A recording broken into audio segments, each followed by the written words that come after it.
America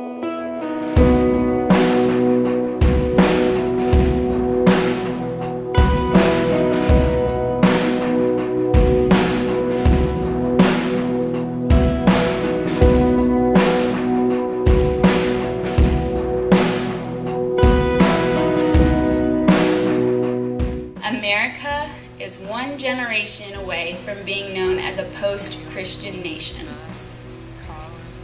And guess what? I'm looking at that generation.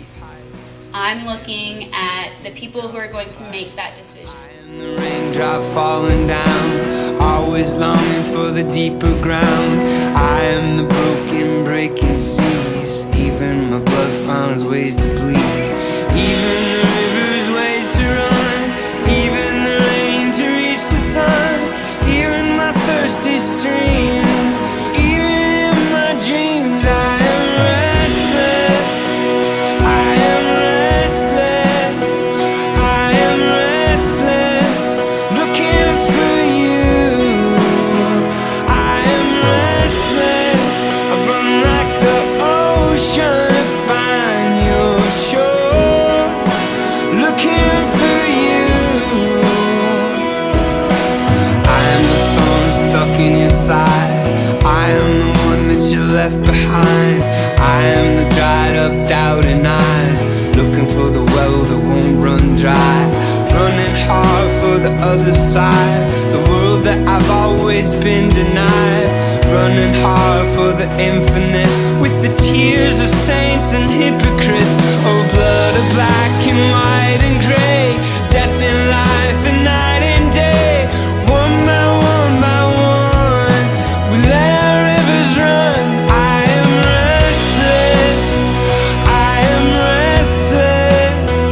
I am restless. My God has delivered me and rescued me from countless lion's den situations. And I probably won't even know how many of those situations He saved me from until I see Him.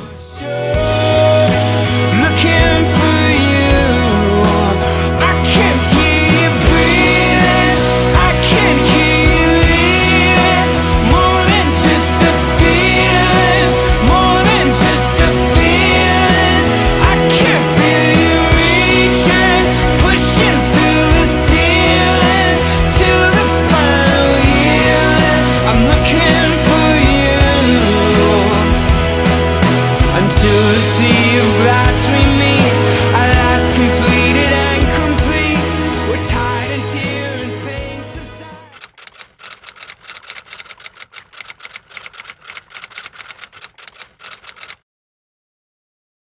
So all of this talk about a living God, I can attest to that. Because for Him to be alive means that He pursues you. He would not leave me alone. In 8th grade, it started out that, you know how people say that sin separates you from God? That is not an exaggeration. I started doing things that weren't good for my life, and I didn't like being told no. I didn't like hearing anything from my mom, nothing from my dad. So what would make anyone think that I would listen to God? So I started to sin a lot, and I grew away from Him. And then eventually I denounced His existence altogether.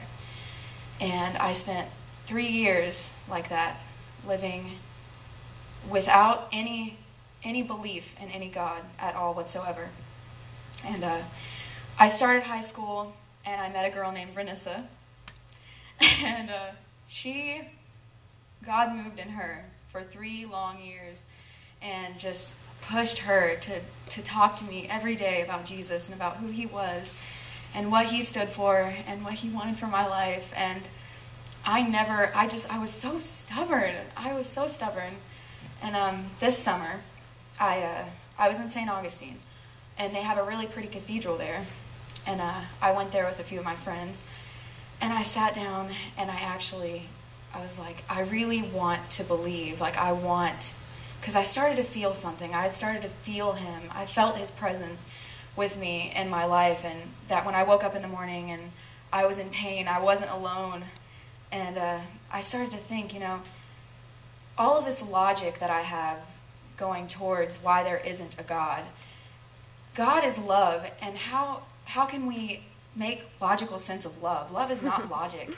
How can we say that all of this stuff here, how can we say that our little brains can wrap around what God does? We don't know. We don't know what he's thinking. He moves through us to show us what he wants.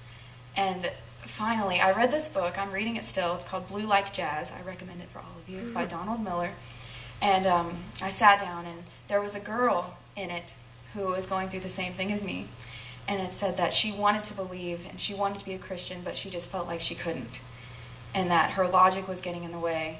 And I just sat there and I was like, it's not about logic. I cannot understand what God thinks and what he does. And I'm not supposed to understand because I'm a human being. And he made me to do his work, not my work. Mm-hmm. So I accepted Christ, and I have never been happier in my entire life.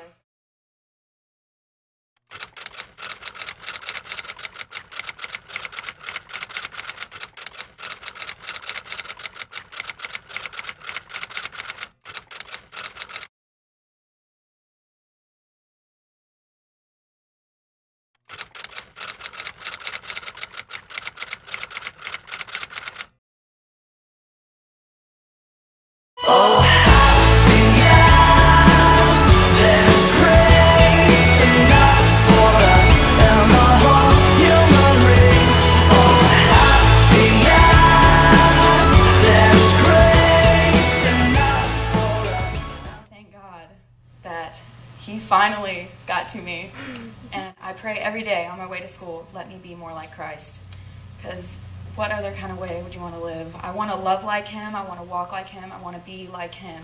Amen. I want to do what he did for people, and I want to spread that message. Amen. Like Brenessa did for me, and like many of you have in here. And I thank all of you. Thank you from the bottom of my heart for everything.